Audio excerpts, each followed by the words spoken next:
Hey, what's going on, guys? Tony here, CCxRC, and we've got another boat for you on the bench from GearBest. They sent this to us. It's a low-budget boat to get you out on the water, having some fun, splashing around, and enjoying the summertime with RCs, which here in Virginia, having something that's related to water is nice because it's so hot outside to do much else leaves you soaked, and I'd rather the car be soaked than me. So anyway, guys, we're going to unbox this. This is the JJRC, the S1 Pentium, and there's the S1, S2, and S3 models, different sizing, colors, and things like that. I think the motors and stuff are a little bit different between the different models. But this one comes in at a little under 40 bucks range. And so we're going to look at it, let you know what we think. So, all right, so let's get this thing opened up and see what's inside. Alrighty, guys, so here's the box for the JJRC S1, the Pentium model. This is a red and white version of it. And so basically we'll give you a quick look over. It just kind of shows you a little bit about the boat. Autocorrect yaw, capsize recovery.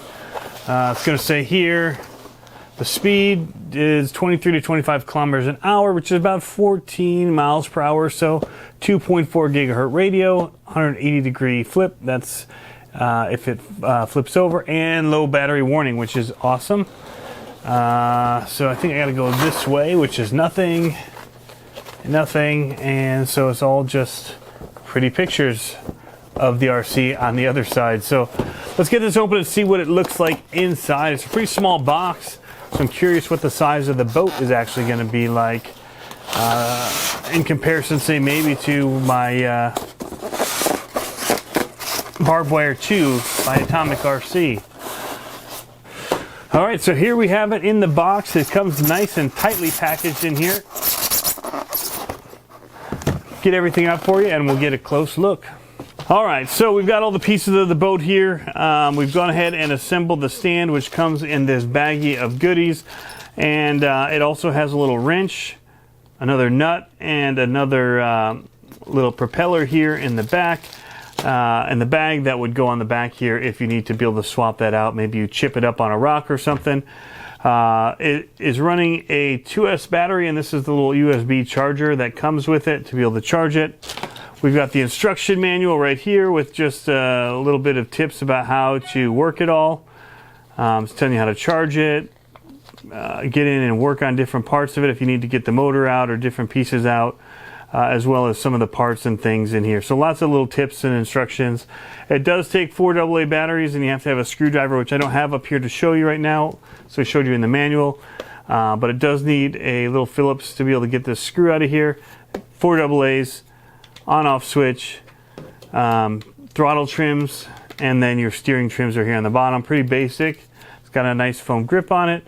Overall, it's not the best looking controller I've ever seen. It feels small actually in my hand, top to bottom, as far as gripping. It's kind of tight on the bottom part of my hand, but that's all right. So here's the little stand. Put together, it's just 3 little pieces, and that'll hold your boat for you. Keep it off the ground like so. Let's do a quick look over the externals here of the boat before we move on. So here, there's a little nose cone that comes with it. It is not installed when you get it, and so that's something that you do have to put on.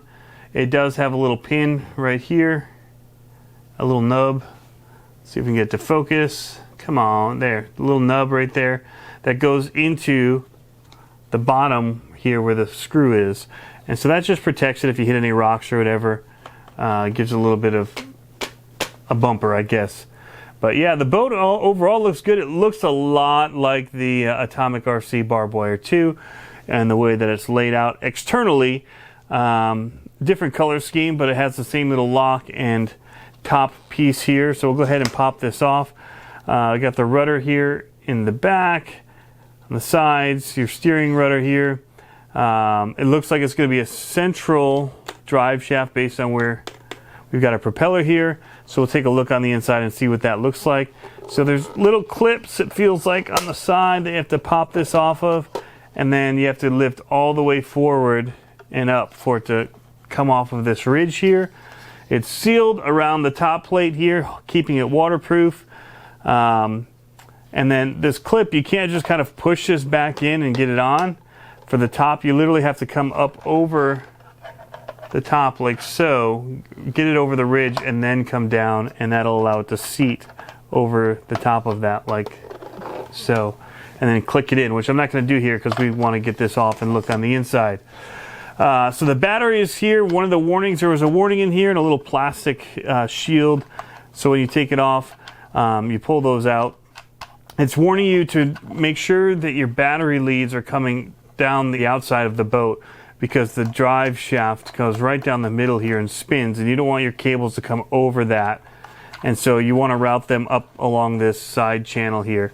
So that's how it's set up right now. You can quickly see it's a 600 milliamp hour 2S battery. Right below that is sitting your micro servo.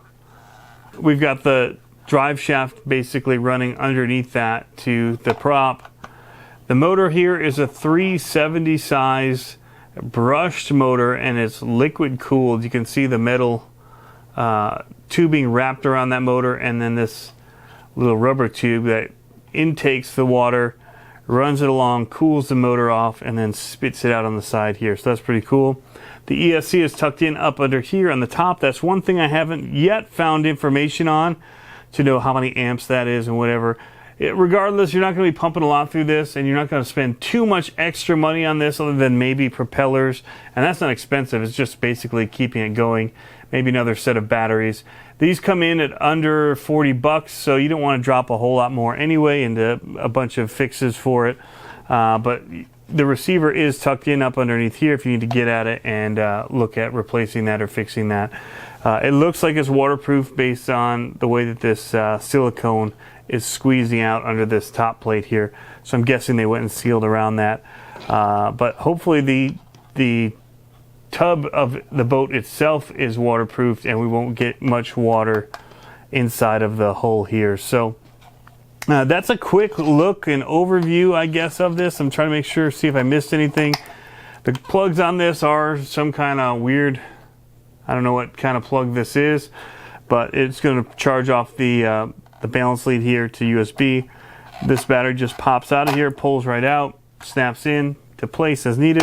I'm going to leave it out because I want to get it charged up to do run video for you guys. If you need to get to the drive shaft, you have to pull out these parts here for the battery holder. That's actually kind of a neat little tray that they did to make the battery sit above the drive shaft, which keeps the weight kind of centered in there, which is nice.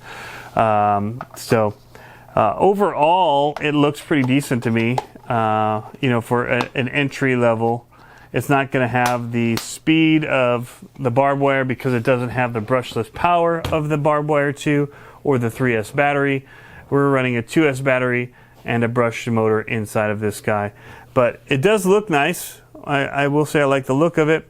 The controller isn't the best looking or feeling controller, but it should do for keeping the prices low and allowing you to get out and have some fun on the water.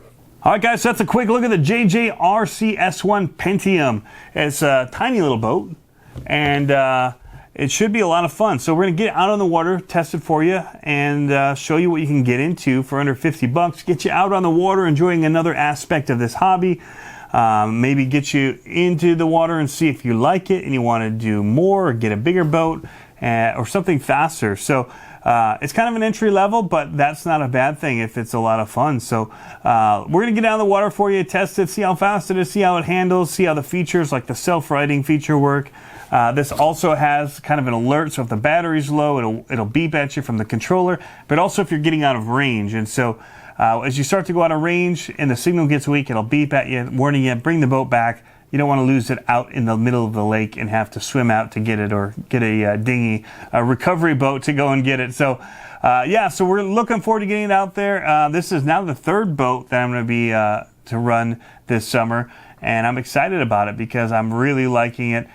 Because here in Virginia it gets really hot in the summer, and so I don't always like to get out and run some of the other trucks because the motors get hot and I get hot and I'm sweaty and I just want to be in the water, which is what's great about these, is right after I'm done running it I can jump in the water. So anyway, guys, thanks for tuning in as always. If you liked the video, leave us a comment below. Let us know what you want to see, what you thought of this little guy. and leave us a thumbs up if you like it as well. And be sure to tune in for more. But again, thanks as always for tuning in, guys. Have fun RCing, and we'll catch you next time.